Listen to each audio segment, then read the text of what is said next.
and now switching from quarterback, and you got to get weapons. I think, just going with the offensive line is almost like an afterthought now, as opposed to, all right, we're going to draft high in the offensive line. I mean, look at it. Joe Burrows, he and his wide receivers have made such an impact on the NFL now that I think a lot of teams are going to go in that direction. I mean, a lot of them, they should have got somebody to protect him. That way he wouldn't have got sacked, 12 times in the playoffs? You're not supposed to win with those type of numbers.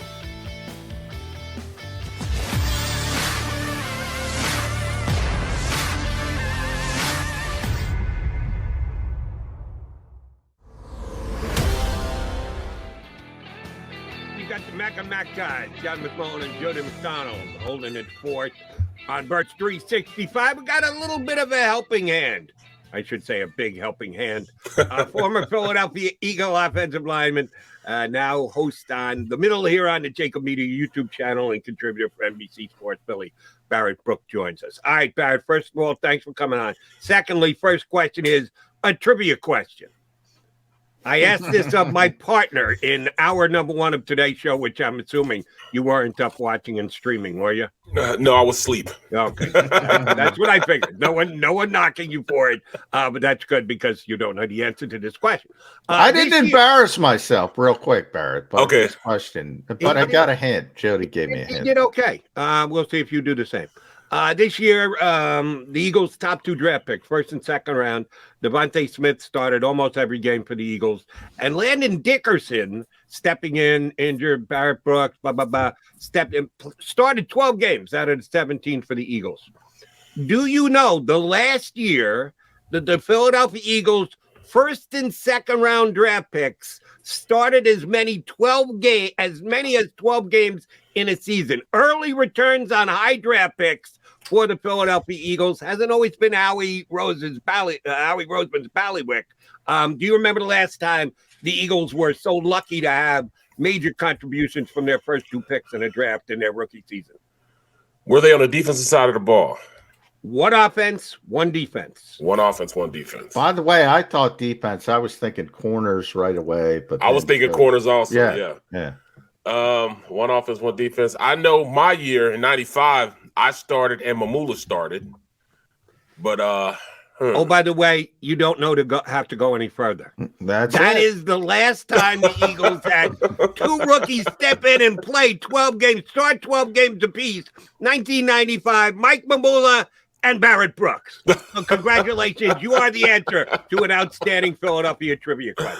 Appreciate it. Yeah, we were pushed into duty. In fact, I was supposed to play guard.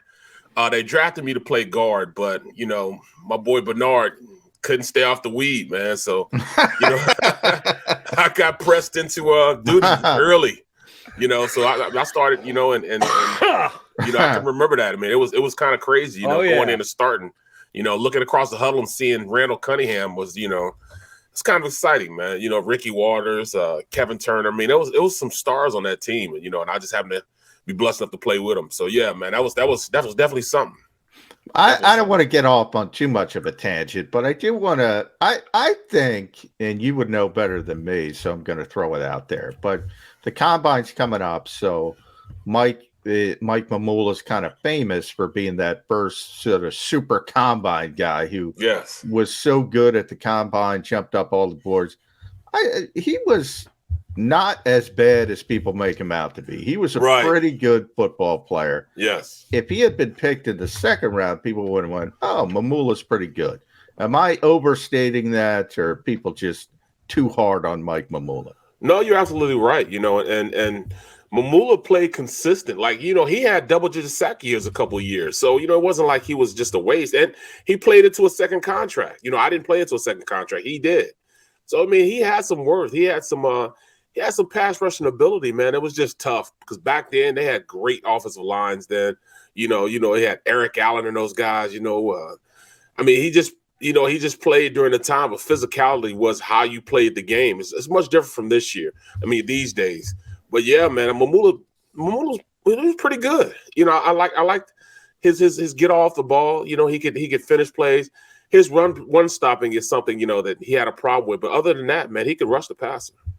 All right, Barrett, the last couple weeks, months, as a matter of fact, you go full half year here on Birds 365. Both John and I have done the unthinkable and given Howie Roseman credit, which some people in this town don't like a little bit. But when things go right, you got to give a guy credit. I think John and I are both fair in that way. Yes. So because of that, I'm not going to have an issue with me questioning Howie Roseman because putting it on the big balance sheet, I've been pretty good to Howie, but today I'm going to throw a serious question out for you.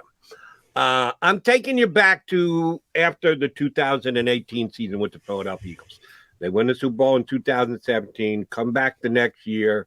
Carson is the quarterback. Carson gets hurt. Foles gets them into the playoffs again.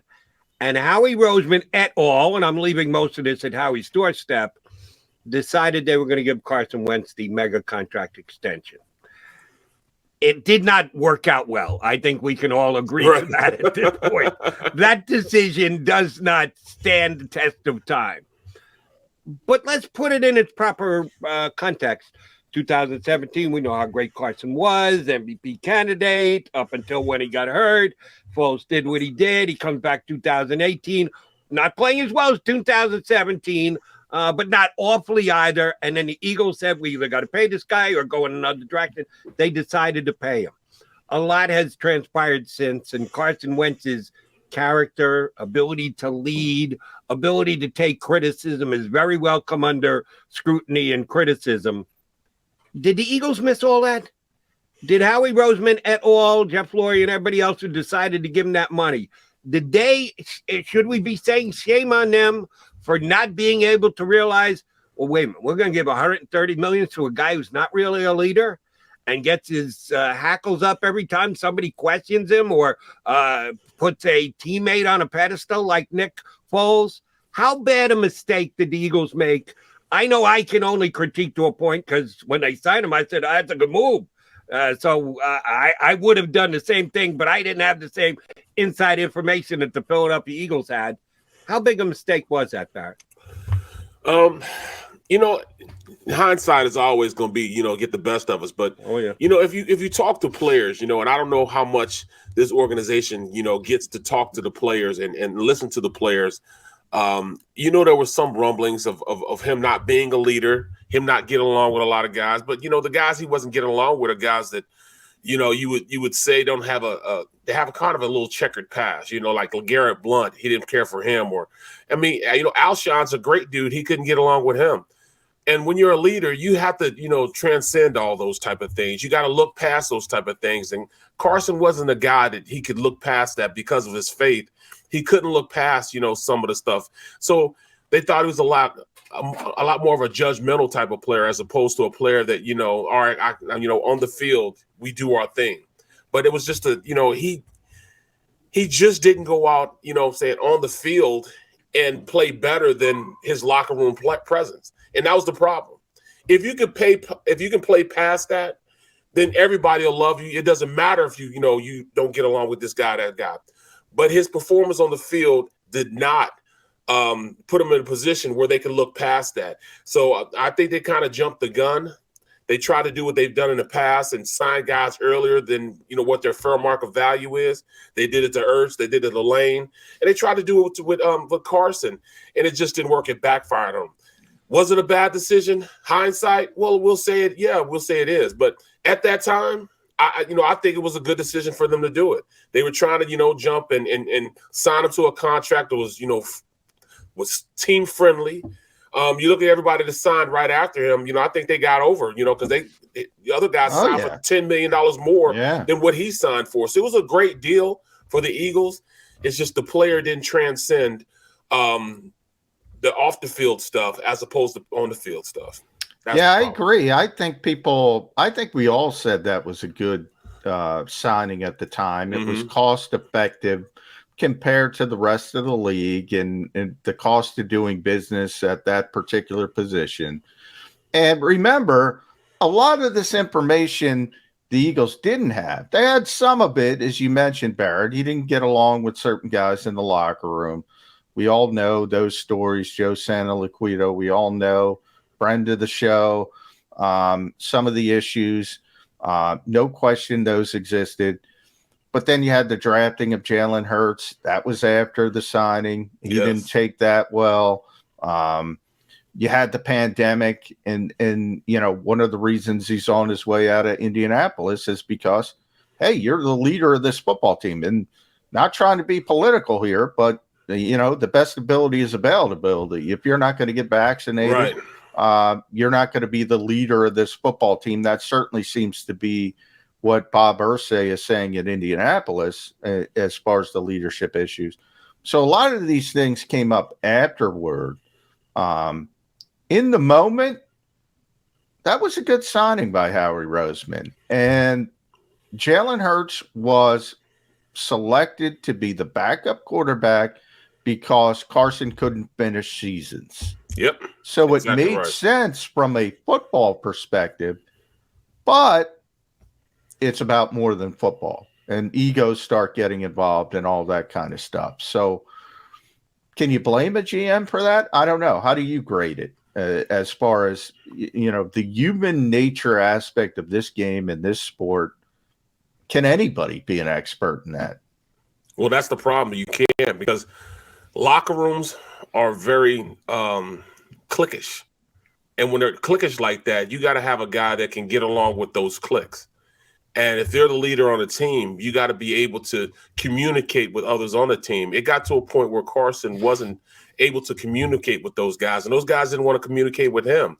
And when you're in a position like that, and I think the straw that broke the camel's back in that locker room was not necessarily Alshon, not necessarily, LeGarrette Blount or anything like that. I think it was more so with Ertz, and he didn't back Ertz, and that kind of turned the table on what a lot of guys thought of him. Because here's a guy that your number one target. This is a guy that's he's the butter on your bread.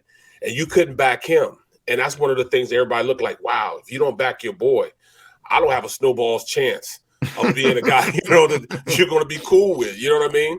Yeah. And there lies the problem. Though. You got to be able to be a leader who can get along with everybody. I think that's part of the problem why the Legion of Boom got broke up. Those guys didn't believe, they didn't get along with Russell. So they broke those guys up, And after that, they haven't been the same since then. There is something to being a guy that can go in a locker room and control the locker room, who can go in and communicate with the locker room. You don't have to be buddy, but you at least have to have open lines of communication with those guys. And I think that's what's wrong with Carson. He lacks communication skills. Or Barrett, you got to play like Aaron Rodgers. Nobody likes Aaron. Exactly. So your play has to transcend your locker room. Because look at him. He didn't talk to anybody, really, So, but his play governs that, So his play is what it is. So I will look past that because you're such a great player. People don't like Barry Sanders. Barry Sanders didn't dislike anybody. He didn't agree with anybody. He didn't really kick with anybody. He was to himself. But his play on the field transcended all of that. So he was able to be that leader on the team without saying much. You knew Barry was going to do his thing. And I think that's the big thing. He didn't have a lot of intimate relationships with a lot of guys inside that locker room, but he's played so well that, he could do those type of things. Barrett, I want to ask you about the Combine. In hour number one of our show today, we had old man JAKIB on, who predated the Combine, as a matter of fact. Now, even though you got a little white in your beard and you're trying to catch up to McMullen and McDonald, at least you are of the era of the Combine. Back when you took part in it. Good thing, bad thing. We've got some serious issues with it this year. Players, agents are trying to shut down the Combine and have guys boycott. When you went through with it, did you get out of it what you wanted? What did you like? What did you think the NFL was taking you advantage with? What were your thoughts on the Combine when you went through it?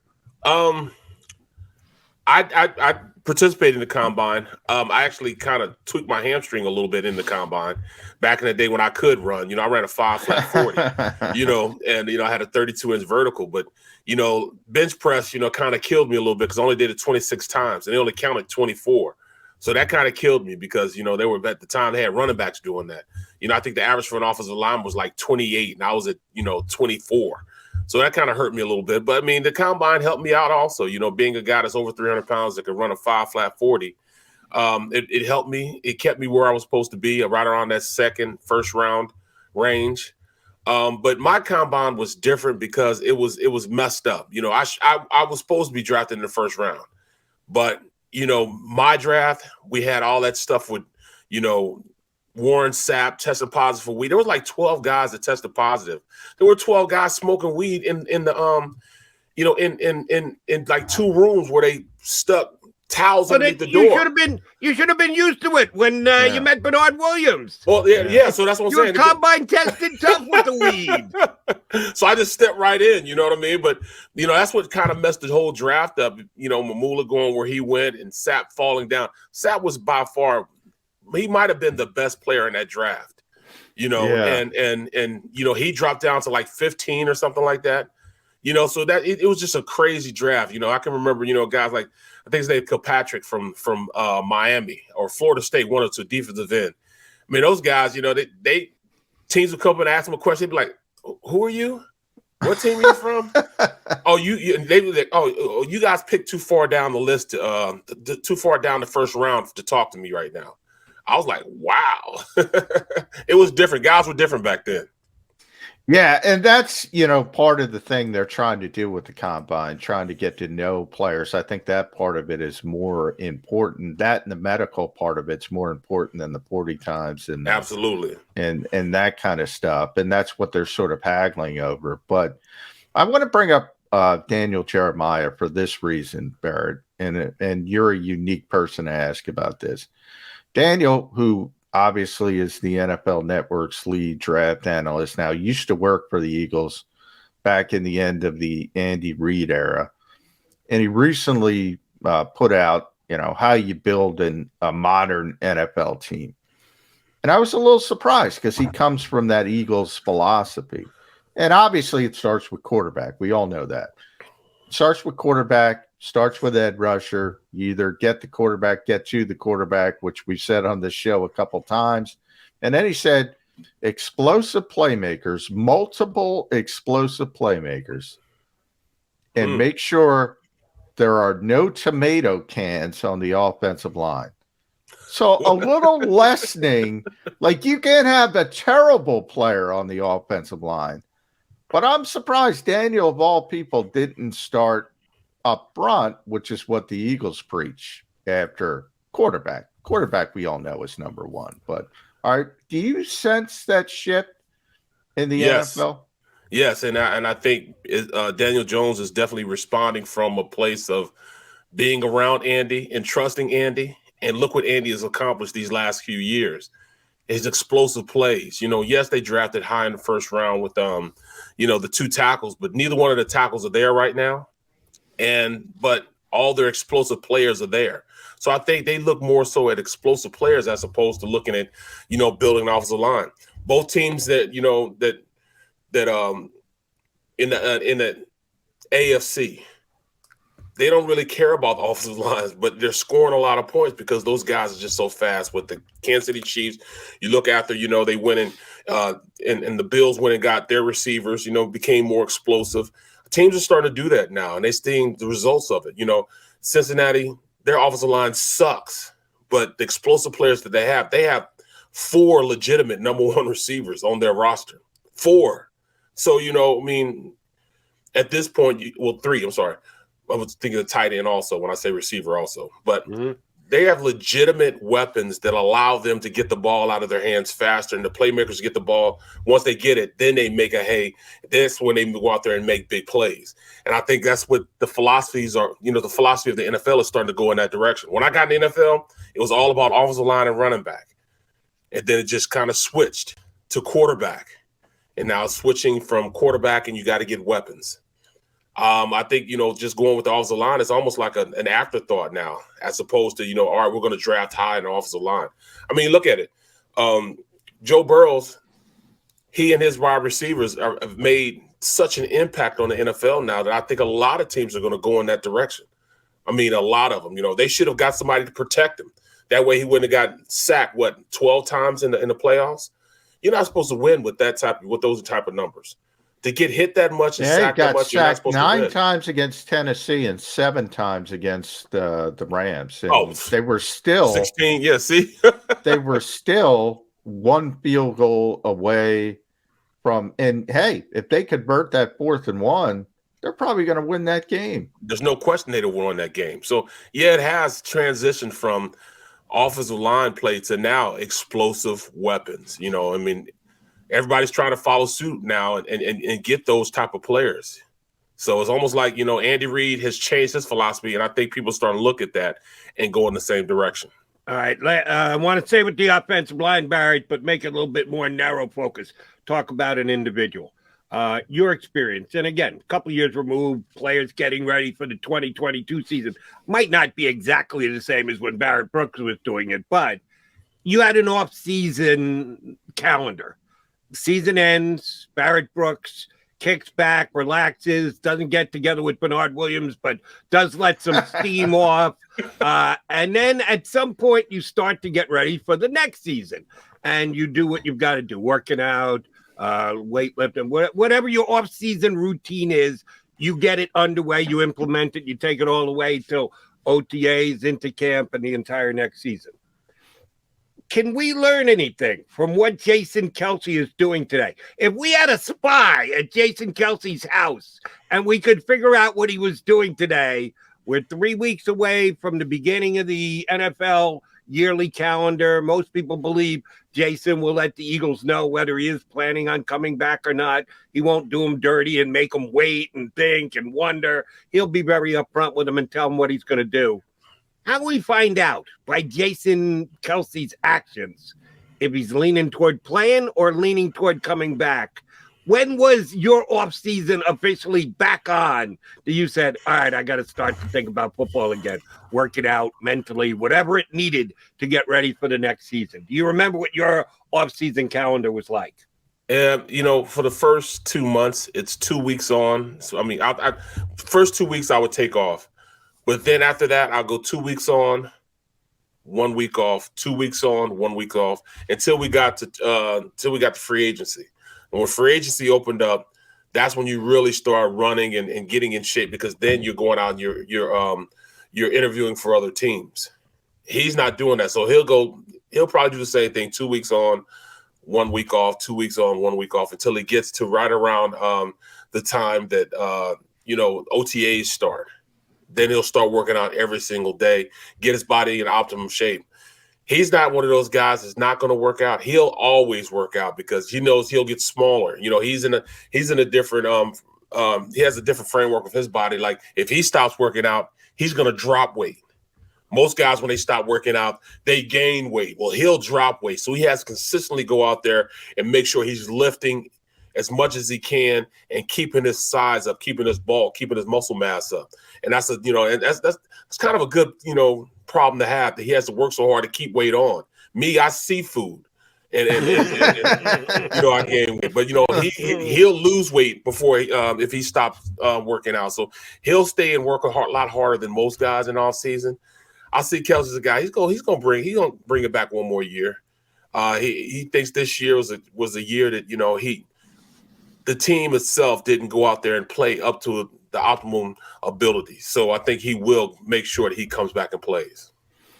All right, Barrett, let's talk about the draft. We're starting that process with the combine. Don't necessarily want individual players because nobody knows yet. And the Eagles are just starting their due diligence. But this is one of the more important drafts really in franchise history. 15, Absolutely. 16, 19, 3 first-round picks.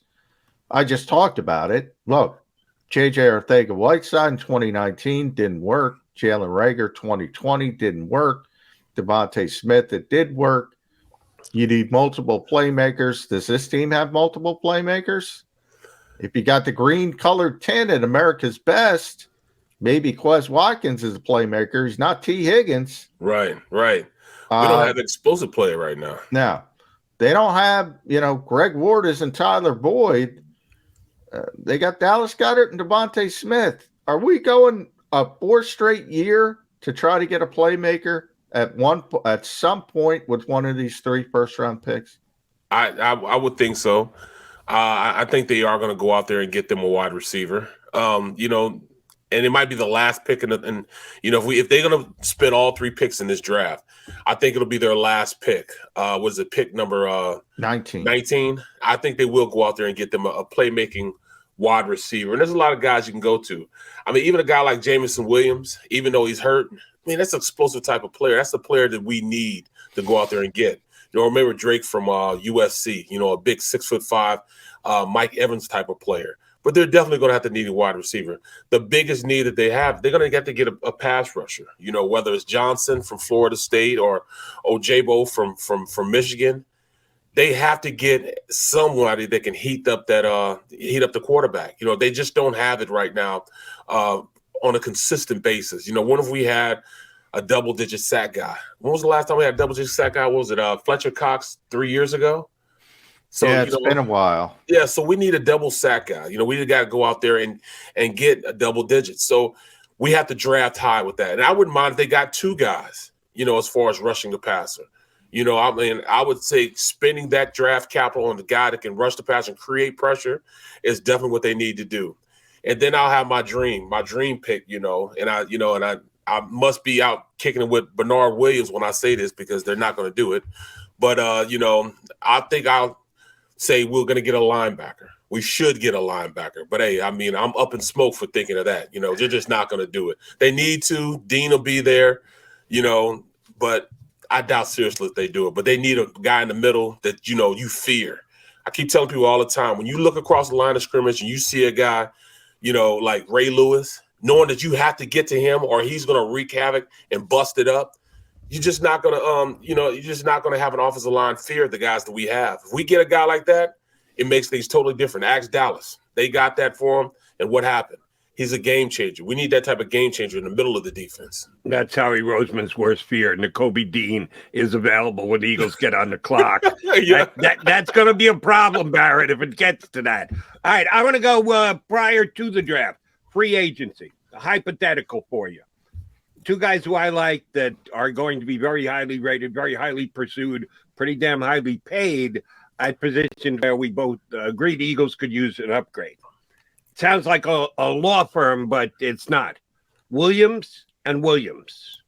Mike at wide receiver, Marcus at safety. I'll take both, right. But I want one of the 2 at one of those 2 positions. I'm going to make you Howie Roseman. You're going to pursue one of these 2 guys. Maybe you got to pick the one you're going to pursue harder and give a little bit more effort, maybe a little bit more money to make sure you get one of the 2. But you pick whichever of the 2 you think is more important. Or do you decide, I need to get the guy that I can sell? And if you're Howie Roseman, how do you sell your offense? How do you convince Mike Williams, you want to come here, play across from Devontae Smith? How do you go about selling that? Because NFL free agency is in part recruiting. A lot of it has to do with this, but recruiting is part of it too. How do you sell Marcus Williams, the outstanding safety from New Orleans, who last time they went down to New Orleans to get a safety, it worked out pretty well in Malcolm Jenkins. Which is the easier sell? Join the Eagle offense or join the Eagle defense? I think joining the Eagle defense will be an easier sell. Because they can make you a focal point, and that's exactly what they would sell him on, a focal point in that defense, a guy that can come in. We had Malcolm here. You see what he's done. You played with Malcolm last year, and we'll put you in position, you'll be a great player. And I think that's, I think that if you have a safety like that in the system that Gannon has had that guy when he was with Minnesota. He had a guy that he can go out there and Harrison Smith that made things happen, who could be that center fielder and go out there and have production, and I think that's the biggest thing. They could see him doing that, and that's how I would sell it. You saw what I did with Harrison. You seen I made Smith a Pro Bowl player. I could do the same thing for you. I can put you in a position where you'll be the guy in this defense, and that'll be the easiest thing, I think. But I'm gonna give you guys this.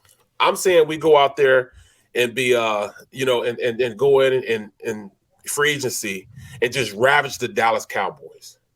Take all their free agents. Michael Gallup, take them. Exactly. They're in salary cap hell. Yeah. They're in salary cap hell. Yeah. And you look at the guys that they have, they're going to be free agency.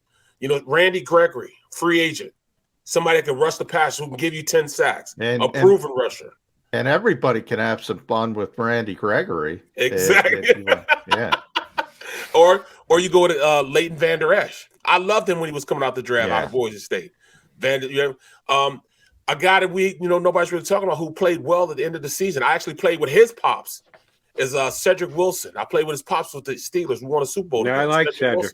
Yeah, good slot receiver. Cedric Wilson. So those are guys that, let's just go ravage the Cowboys, take all their players that they don't need right now, and keep them in salary cap hell, and we become a better team because we took from them and they stayed in the division. And I have an innate hatred for Dallas too. That's what I'm. All right, Barrett, NBC Sports Philly. Everybody knows Barrett Brooks. Follow him on Twitter at bbrooks72 NBCS. That's too long, by the way, Barrett. It is. But you got to do it. I get it. I got a fun one to end it for you, in the fact that I've always wondered this, and you've got something that I don't have. You have many things, but one of them is you're a 2-time Emmy Award winner. Why aren't the Emmys in your background? Like Doug Peterson. Why don't you flex and put the Emmy in your Zoom background? You know what?